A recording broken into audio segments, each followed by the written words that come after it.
right, welcome back to the Lure Lab, a part of the Serious Angler Network. As always, I'm your host, the captain, Andrew Full. And for those who are new here, I just want to tell you a quick part about the Lure Lab podcast, and it's all about educating anglers about different techniques, baits, and presentations to help you catch more bass. And we have an exciting episode here for you guys today. We are entering the fall fishing time of year all across the country. And today we're talking about topwater walking baits with Elite Series Pro and Classic Qualifier Alex Redwine. So huge congrats to him once he gets on here. But specifically, we're talking about topwater walking baits, where and when to use it, his specific setup that he uses, type of line. So is it going to be mono? Is it going to be braid? And everything else that you need to know about topwater walking baits in the fall to help you catch more bass. So without further ado, let's get Alex on here and get talking shop. Hey, Alex, the Bass Snatcher Redwine. I like that. How's everything been, man? It's doing good, good. Just hanging out here on the boat. Just kind of finished up the Bassmaster Elite Series season. Like you mentioned, it's kind of cool to hear that classic qualifier. So looking forward to that next March. But yeah, I mean, it's starting to cool down. We're kind of getting hit with that little hurricane that hit in Florida recently, Little. but. Or not little. It'll feel a little up here, but down there, I'm sure Yeah. it was not little. But Yeah. Hope. it's starting to cool down. We're almost there. So Oh, please, for the love of all things, right? Like, cool down. It's yeah, been such a warm, like late August. I feel like normally we get that transition in August and tried to. And then all of a sudden it was like, boom, here's 3 weeks in a row of 80-degree temps. And the fish just went haywire on me here. And I'm sure you're experiencing the same thing at home. yeah. Around here, the water temperature is still in like the mid 70s, but I feel like we're due for like a really hard winter. The last few winters haven't been really hard. We haven't really gotten a hard ice anything. We need that hard winter to kind of reset the fishing. But yeah. Yeah. Here's the hoping. I mean, I like fishing into December, but we definitely could use a cold winter just to reset the whole like ecosystem up here in the Northeast. But anyways, congrats again on the classic. That's huge. I know it's your first one, right? You've worked a couple, but it's your first one. Yeah, this is my first one. Yeah, this was my third year on the Elite Series, and from my rookie year to my third year, each year we've gotten a little bit better in the points, and so far this was our best year yet, and hopefully we can just keep growing as an angler and keep growing in this industry. Yeah, I have faith in you. I'm sure you will. So, but anyways, today's topic, right? Top water baits, specifically walking baits in the fall, is there one that you love that we're going to talk about today, or are we going to talk about like different ones? Oh, we can talk about a whole variety. I kind of got some spook style baits. I got some whopper ploppers. I even have my little box of poppers here. And I've actually been so recently, about 2 weeks ago, I fished the Bassmaster Open on the Mississippi River, La Crosse, and that was kind of like my first good topwater fix of the year. I was throwing a lot of spooks and some frogs, so I got my fix in, and I'm excited to keep getting those top water explosions as the fall goes on. But yeah, we can talk about anything. I got a spook laying here. I got a popper. I got some Well, let's limit ploppers it. and Let's limit this one just to the walking baits because I mean, there's nothing better than a walking bait blow up. And a quick little story, and I want to hear about your favorite fish catch here in a second or memory catching fish on a walking bait. I had a smallmouth on that stretch that I showed you when we fished on the Upper Niagara a few years ago. mhm. It's probably about a 6-pounder. I tried to eat a spook 4 times the other day and never got it. Like its Oh whole back, I'm like, come on! It would take it under. I'd like lean into it a little bit, not there. Bait pop up, walk it 3 more times, hit it again. I'm like, how the hell does this thing miss a bait with 3 hooks on it? Like, yeah, that's the same thing that happened to me. I think it was Wednesday. Me and my dad fished a tournament on the Ohio River and caught a handful on top water. But yeah, watching it's different. It's not as big of smallmouth up there, but I remember it happened 2 times where one was a smallmouth, one was a spotted bass that came up and completely knocked a spook that had 3 trebles on it out of the water. And I was like, huh, that was almost a 2 pound fish. And on the Ohio River, that's the type of stuff that'll make you cry when you miss a 2 pound fish. So but it's just like, how do they miss that big of a bait? That's almost half the size of them in some instances and not get a single hook in it. I was so aggravated. I actually put it down after. I was like, I'm not throwing that because it's just gonna make me mad. So, but anyways, what is like your favorite fall fish catch or memories while throwing a walking bait? I honestly had a really good memory, or just a really intense blow up at La Crosse at the Mississippi River. I remember it was day one. I was fishing where I don't know if anyone's familiar with the Mississippi River, that La Crosse area, but there's tons of little cut banks and it's almost like a miniature delta. There's tons of current breaks and little islands and sandbars and things like that. But I had this starting spot where there was a stump right next to a point of an island. They were really close to each other, and there's just a lot of current ripping through there. And I pull up on day one, and I caught a few smallmouth off of this stump. And I look to my left, and I see this little minnow flickering on dry land in the mud with a swirl behind it, like just in the water. It was right on the edge, and I thought to myself, I was like, huh, something just made that little minnow jump up on the bank. So make a few casts, and then eventually I cast over there to where I saw that, and instantly some sort of fish just comes unglued sideways on it because I casted damn near like in the mud. So I'm working with inches of water, and something just comes sideways on it, ungluing. And up there's a lot of different type of fish. So my first instance was I thought it was a northern pike, just the way that it came completely unglued and exploded on a spook. And I'm fighting it. I feel it get wrapped around in the stump, and I could feel the head shakes, and I'm like, this just doesn't. For between the explosion and the head shakes, I was like, this just doesn't seem like a bass, but whatever. I feel it in the stump for a second underwater, or some tree branches, and eventually it comes by the boat, and it doesn't jump or nothing, and I was like, my first thought was it's a northern pike. So I get it right by the side of the boat, and I'm starting to do like the jiggle with my rod tip because I'm like, this is a pike, 100%. I'm starting to do the jiggle, I'm just like, oh, get this off Come of on, here. I get don't off. want it. Yeah. And as I'm doing this, it comes to the surface, and I was like, that's a big old largemouth. And then right, it says right next to the side of the boat, and then just flop it in. And it was like a 4 1/4, and I was like, huh, well, that'll teach me twice not to think twice about a fish. But yeah, it was actually on this exact bait. This is a bone colored spook. This one's the Jaywalker from Berkeley. This is a size 120. But we were talking about treble hooks earlier. I have a few different style of walking baits, but I always try to. Like we said, we were talking about how fish will come up and not even get it. But I always try to have at least 3 treble hooks, or find some sort of spook, topwater spook that has 3 treble hooks. Some different ones, or some smaller ones, they only have one in the back and one kind of towards the front. But I just feel like the more trebles you got, your odds are a little bit better. But sometimes I do seem to knock it all the way around it and just not get one of them hooks in it. Love that. Yeah, I'm the same way. I hate top water walking baits that have 2 hooks because I feel like you either get them with just one or they completely blow it out of the water and never even get hooked at all. So it's a really good point. So moving on here, like, why is the fall a great time to throw a top water bait? Like specifically a walking bait like the Berkeley Jaywalker. I just feel like so talking about like fish aggression. The fall is just a time of year when the fish get aggressive again. In the summertime, when things get really hot, the fish slow down. I mean, you always talk about, oh man, like it's a grinder here in the summer. But in the springtime, fish are aggressive. They're either feeding right after the spawn, they're feeding right before the spawn. Those fish are aggressive.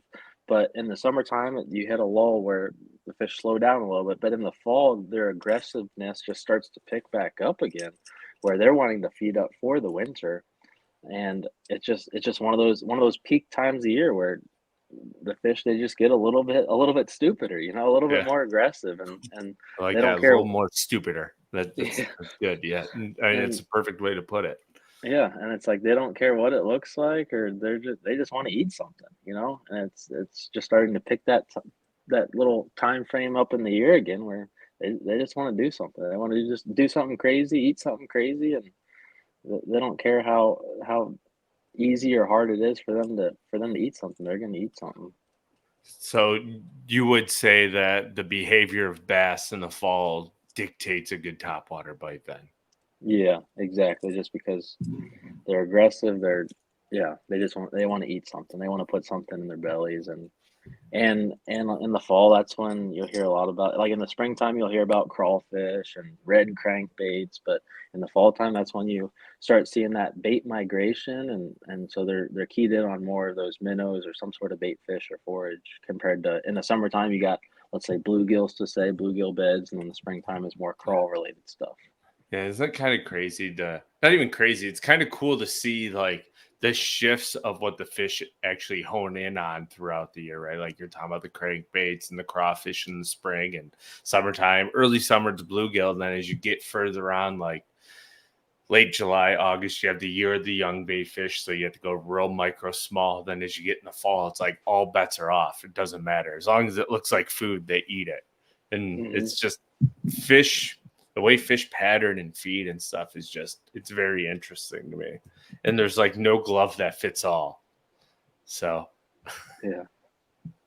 but when you're working like a jaywalker or a spook style bait, like in the fall specifically, how do you retrieve it in? Do you vary it? Is it slow, just like that, real slow walk, or do you like mix it fast, or is it fast all the I time? And feel when do you choose which retrieve style to use? I feel like since this is kind of the very beginning of fall, I feel like I have a tendency to walk it slower, that kind of slow side to side. But it all just kind of depends on just the feel for what kind of mood the fish are in, because sometimes there are times that fish, they like it more when it's the most erratic and very quick retrieve. But like lately, it just seems like you kind of still, like we're in the early fall, you still want to kind of annoy them. You don't want something to buzz over their head really quick. You want to annoy them a little bit because they're like around here, the water's still in like the low 70s or sometimes upper 60s, but we're not in the peak aggression stage of those bass. So you want something that still kind of annoys them. You want it to be in that strike zone as long as possible, and you want this big old thing chunking along as slow as possible until eventually those fish are, man, I can't stand that. I'm gonna go check it out. Is that a bait fish? And then eventually they'll grab at it. But I feel like later in the year, once the peak fall frenzy is on, that's when things will move a little bit quicker. When those fish are really chasing those balls of bait and being very, very aggressive. But you also see that retrieve, that very quick retrieve in the springtime too, like right after the spawn or post spawn, and you'll see that aggressive You when you just have kind like, of let's say, cover water, yeah, or you have essentially. some sort of shad spawn going on. Maybe that's when you also move baits quickly. But right now, I've been slowly putzing the top water along. So what would you say is the prime water temp on the fall, like a falling water temp for the topwater bite to like explode in the fall? I feel like it might be different in different parts of the country, but I feel like it's got to be in that mid to low 60s. Yeah. I've caught fish on top water as cold as the low 50s. Ooh. Is that like Yeah, a I've buzz caught, bait, just like creeping a buzz bait at that point, yeah, yeah, or a buzzbait, Chapo? yeah, buzzbait, yeah. I know I've caught a fish on the buzzbait, yeah, in like 54, 55, and then maybe a few on a spook around that same water temperature. But I feel like the prime's got to be that like low 60s, just before 50. Yeah.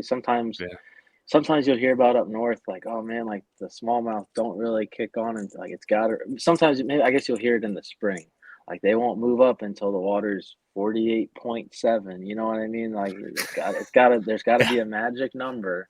But in the fall, it's different, I guess. But yeah, I feel like low 60s is when it really shines, mid to low Yeah, I 60s. would agree with that as well. And I feel like once you get into like the 50s, like even if it's like 59, like you could still get like one or two, but it really tapers off quick. Hmm. And then you have to go into like your A rig or spinner bait or a chatterbait type bite, which I mean, you can never argue against those any time of year.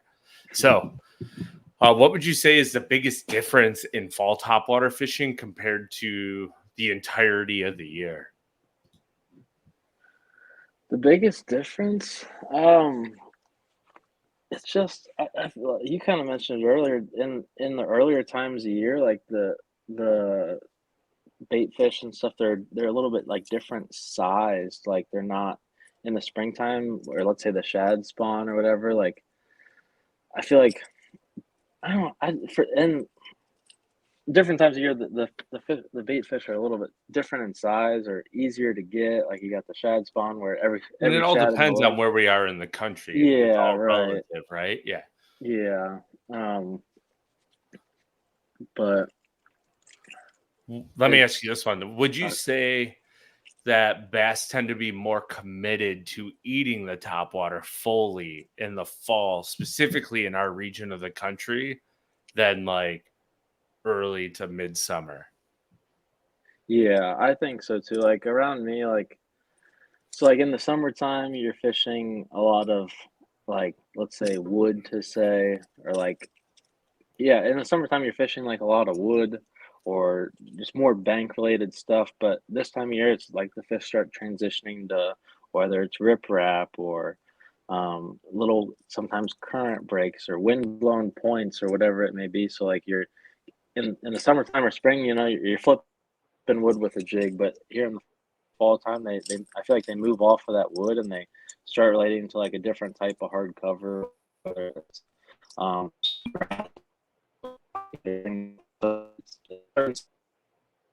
Oh, we just lost him there. So I want to finish what he was saying while we wait for Alex to come back here. Not sure exactly what happened with his reception or Wi-Fi, but I think what he was hinting at is like in the summertime where he's at fishing, like they're flipping laydowns, etc., with jigs and stuff, and maybe it's just that they're not so much prone to throwing topwater baits in those situations. But I personally have found it that during that time of year, it can be difficult for those fish to leave the cover that they're really tight in to make them come out and commit. And sometimes in the summertime, like they'll just come up and kind of swirl on it and grab or almost like peck at it, as to where as we move into the fall, the fish will actually grab it really good and get all three treble hooks or two of them across the side of their face.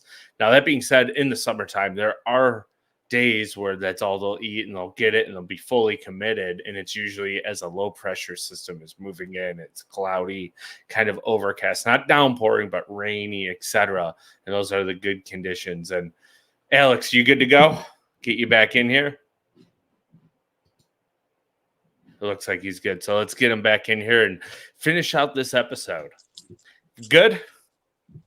yeah, I don't know what happened there. I'll Yeah. blame it on the hurricane. Yeah, perfect. I like that. So I think I finished what you were saying there. So I'm going to keep kind of moving forward here. But what would you say are like the overall best water and weather conditions to throw the topwater in during the Uh, fall?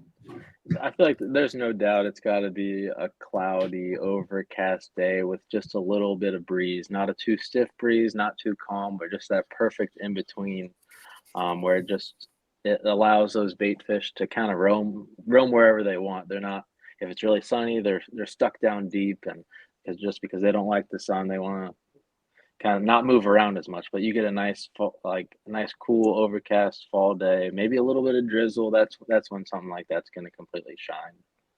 Yeah, I love that. I was just mentioning that when you lost like coverage or cell coverage or Wi-Fi or whatever happened to your device there. I was saying in the summertime, like basically to reiterate it, I was like, if you're fishing cover with the jig, right, the fish might not be so committed to come out of that cover to eat a topwater unless you get a big low pressure system moving through and it's cloudy, kind of rainy. Then you might have those one-off days where they're fully committed to topwater, and it's pretty much the same through the fall.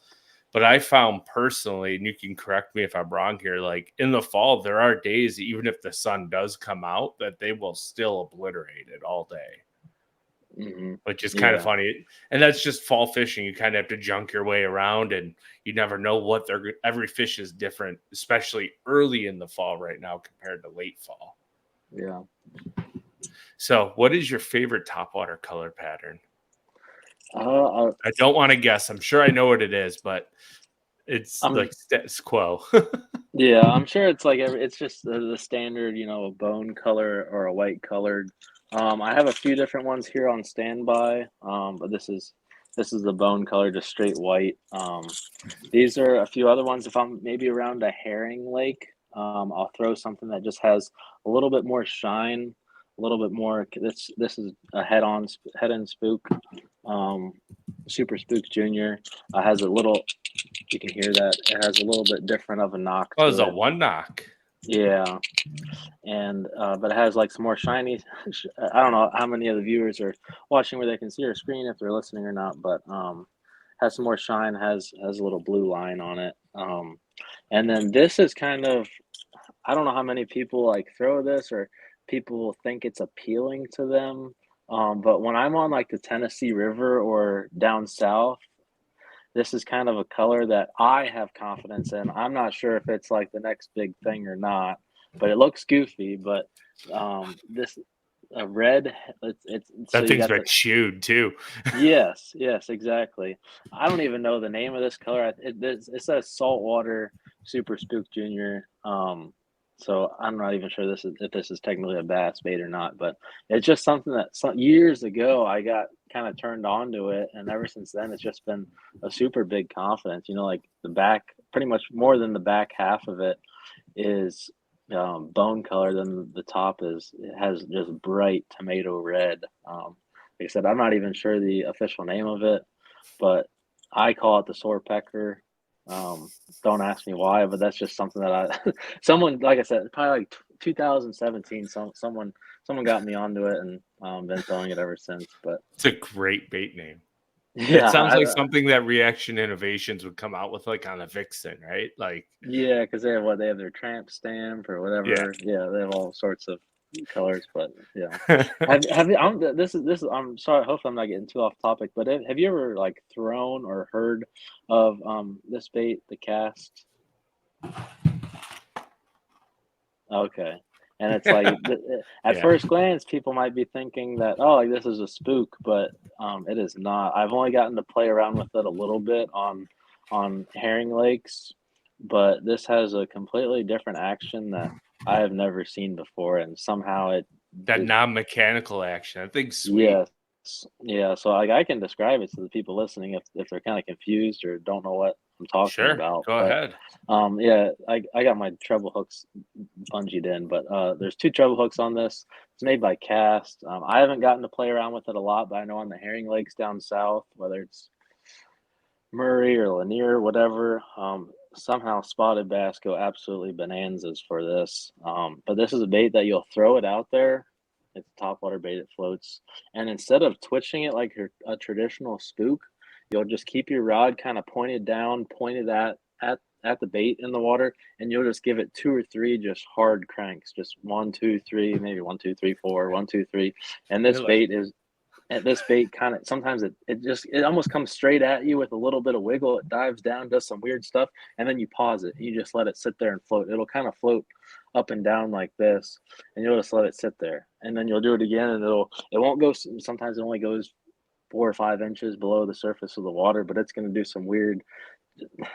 I don't even know how to describe it, but it's just gonna kind of shimmy, shimmy, shimmy, and then it just sits there and float. And for some reason, some fish come do some crazy things over Have this you bait. tried But to throw it up here yet? I have not. No. They will eat it. I will Really. promise you.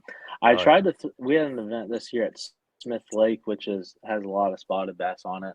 I tried to like throw it there, but I feel like the spotted bass on Smith Lake compared to spotted bass on, let's say, Lake Lanier or Lake Hartwell, they're just a lot smaller. They don't get as big, so I feel Yeah. like this is almost more too big of a profile for that. But I've done it just a little bit on Lanier, but yeah, I haven't played around with it too much. But I Have know you this caught thing. one on it yet? Yeah, I've caught in a few like 2.5 pound spotted bass. I think a couple of largemouth, but And they there's smoked it, didn't they? yeah, this is the only one I have, but if I Oh, know no. next year for the season, I know we go to Lake Hartwell around kind of that shad herring spawn, so I'm gonna have to start getting dialed in with this. Yeah, we'll chat about that. Sounds good. But yeah, I got this. I got the name of this, and then, yeah. But those are kind of like my colors that I'll go through. I do have Yeah, and then obviously in the springtime or you're on a herring lake, you know what they say, if it's not chrome, go home. So, yeah, but this It's the is same thing in the fall. Like yeah, I think the Bassmasters had like a classic qualifier event like on Chattooga in northern mm, Georgia a few years ago, and it was like late fall, mid fall. If you watched, I think Justin Lucas won that yeah, event. Actually, he was throwing a cane walker, I believe, in like that chrome, and you could just mhm, see in that clear water they would just unload on it. So it works mhm, in the fall too. yeah, but I don't know if people care or not, but I've been fishing the Ohio River recently. I'm not sure how many of the viewers fish like river systems like that, but this is a repo man. Mm. It's a spook. I forget where I found this. I know I didn't buy it. Paycheck baits, you can't get them anymore. I'm pretty sure I found this like in the water somewhere, like either like snagged on a tree or something. I don't know when it was, if it was this year or last year, but it's the same. It's just this. But the reason that I've been throwing this on the Ohio River is just because the fishing I'm fishing against more pressured fish and not as many fish. But like here is a size 120 J Walker, and here is the Repo Man, and it's like the size difference is definitely smaller, but I still have 3 hooks. Remember how we were talking about that Yeah. earlier? And I got a little feather in the back, but I got 3 trebles on a smaller size profile, so, um, I don't know, but this has been it's been kinda slick to throw, but yeah, I'm gonna Yeah, keep so this. similar size to the Repo Man because they're all basically the same blank would be like your Reaction Innovation Vixen or the Teckle Kick Knocker. Because Mm, even the Kick Knocker Junior, I believe, has 3 hooks on it still. yeah, So and so it's like you just kinda get the best of both worlds, something that's a little bit more compact, but you also have the 3 hooks, so you're not playing around, or hopefully your odds are a little bit better. love it. So let's dive into your setup, your overall setup and what you would use for these walking baits. Yeah, so I'll start with the line. I've never been, I just never been one to play around with the whole either mono. The only I've thrown mono for like on like poppers and stuff if I'm making really long casts with a popper. Um, but for the most part, like I don't mess around with the leader stuff. I'm either using either 20 pound, or if I'm either using 30 pound just straight braid, or sometimes 50 pound straight braid.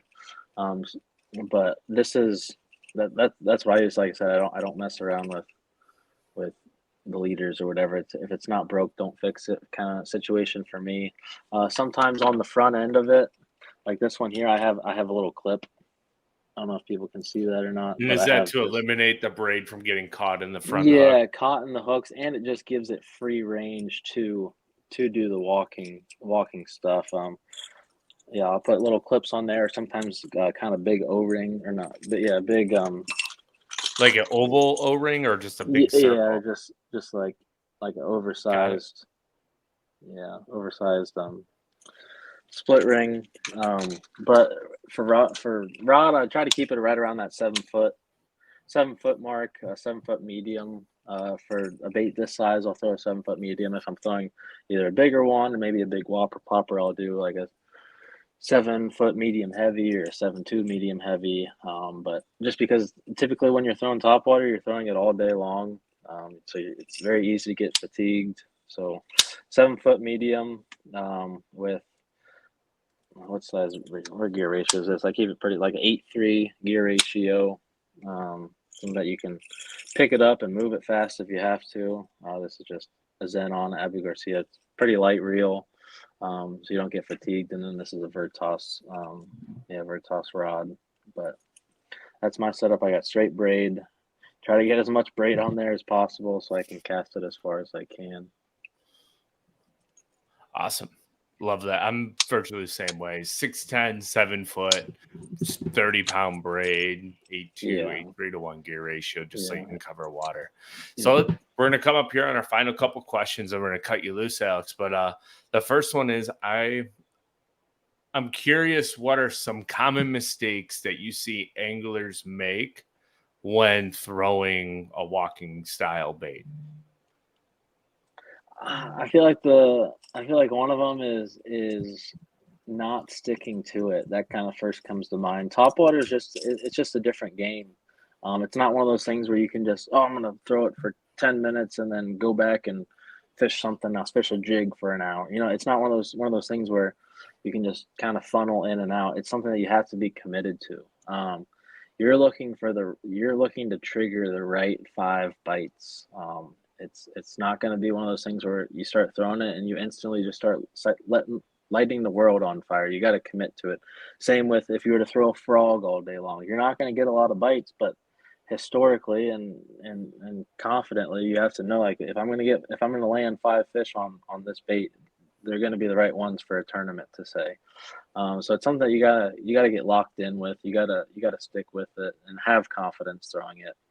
Um, yeah, because there's 5 fish out there somewhere that they see something go over their head and they want that over a shaky head or spinner bait or whatever it may be.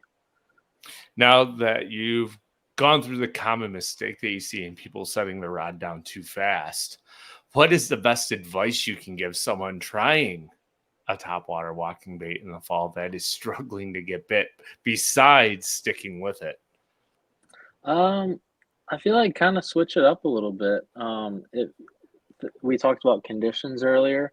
When you're kind of exploring this topwater thing, or you're trying to get more in tune with it, explore your options a little bit. Try to get a feel for the conditions of the day. You know, like sometimes, certain times of year, or certain bodies of water, whether it's lakes or rivers, watercolor, they want to spook just because they want to spook because there's a certain type of bait fish in there. Sometimes they want a whopper plopper style bait. Just play around with it some, get a feel for some, let the fish kind of teach you what they want. Do they want a whopper plopper ripping through them? Do they want a spook slowly going by them? There's just different things to play with and different things to start building confidence on. You know, like, are they biting topwater on a gravel point? Are they biting topwater on a riprap bank? Let the fish kind of just keep an open mind. The fall, there's just a lot of transition going on. Fish are in different moods. And as the fall continues, fish you're gonna see fish behave in different ways. Love that. Now, do you change out your treble? Now, I do have one more question for you before I let you go because I forgot to ask this one earlier. Do you change out your treble hooks at all? Is there like a favorite one in size, or is it kind of? I know those Jaywalkers come with the fusion hooks that are like wicked sharp. So I'm just curious on the Super Spook, I guess. What hook you Yeah, would go to? the like different brands, I do change them out. I like Gamakatsu. What's the name of Like theirs? the round bend? Yeah, just like around it. I think these are, yeah, but I'll change them out. I have confidence in all Gamakatsu hooks, but yeah, the fusion hooks that come on these, they're really sharp off the get go. I've played around with them some with like fusions also come on the Berkeley jerk baits. They're really good, but I feel like after, let's just say, 15 to 20 fish, they start to kind of show their colors a little bit and they start to wear out. But that's probably a lot of different hooks out there, but that's just what I found with fusion hooks. They're really good, but if you're catching a lot of fish, then you kind of got to take a closer look at things and think about switching them out. But yeah, that's pretty, for the most part, I'll either use, yeah, the fusion ones that come on Berkeley baits, or I'll put some Gamakatsu trebles on them. Love Just what that. I have confidence in. Absolutely. So is there anything else that we should touch on here, Alex, before I let you run? Not that comes to mind. The fall is just getting started. I feel like every fall I have like my anticipations. You know, as soon as like we're almost to October, it's like it's different in different parts of the country, but like we're almost to October, and I'm thinking, man, like the fall is gonna. It's right now. Like it's happening right now, but it is not. It seems like it's always a drag. It's always Yeah. like not until November when it's like, okay, things are actually getting right. You know, I was out Wednesday and the water was 76 degrees. And in my mind, I'm like, oh, the fall's here. But in reality, no. It's all about the water temperature. It's not Yeah. about the color. It's not about the colors on the tree so much. So we're not It even kind of close drives yet. me crazy too, because some of the fish are starting to get like into that fall area, but it's like you can get one bite there, and if you run 15 more of them, like those style areas, you're like, where are the fish? And then you're like, Hmm. okay, go to the summer pattern, like, oh, I caught one there, and then you run something random that you might catch them in the spring, and be like, oh, there's a fish there too. Like it, Yeah. And you think everything's just cutting loose and it's going down, but it's like we're still 12, 15 degree water temperature degrees away from that. Like we're not close yet. Well, So I let's be always try real. to A rush. couple nights in the 40s, it'll be there real fast. Yeah, yeah. And I always try to rush it too much, but I just gotta be patient. The fall is coming. The fall is coming. Yeah, felt that. So, well, Alex, thanks for hopping on here. It's been long overdue, and good luck if we don't chat before then. But good luck next year on the Elite Series, and we'll see you probably down at the Classic. So, Yeah, sounds good. Hopefully we got a lot of topwater fish to catch next year with the Elite Series schedule. So yeah, oh, way it sets up, it could be explosive for that. So let's it hope. could. It could. Yeah. Yeah, But yeah, love to see thanks it. thanks for having me on, and hopefully I enlightened a few people, or hopefully I didn't ramble too much about a bunch of top water and trebles and jiggle jiggle. But yeah, thanks for having me on. Yeah, anytime, buddy. We'll chat soon. All right. It sounds good. All right. We'll see you later. All right, everyone. Well, thanks to Alex for joining us here today on the Lure Lab and talking top water walking baits. It's always a pleasure to chat with Alex. You know, going into his 4th season on the Bassmaster Elite Series, the gauntlet of that schedule that is to be for 2025. It'll be exciting to watch, and wish him the best of luck. And I forgot to mention this at the beginning of the show. Any baits that we talked about or hooks will be listed down below in the description. You can head right over to Omnia and use our code Series10 to save 10% off. So make sure you click those links down below. If you're new here on the YouTube, hit that subscribe button. We put out new podcasts every week. Usually don't miss too many throughout the calendar year. And we try to bring on all the top pros, social media influencers, and just anglers across the country that specialize in certain techniques to give their input in here to allow everyone else that listens and tunes in to catch more bass. If you're listening on your favorite podcast platform that allows you to leave a review, please do so. That allows the Lure Lab and the Serious Angler Network to be seen by more people who are looking to get into fishing, love fishing, or just looking to expand their knowledge to help them catch more bass. So we appreciate everyone who is tuned in this week, and stay tuned for next week's episode, and we'll see you then.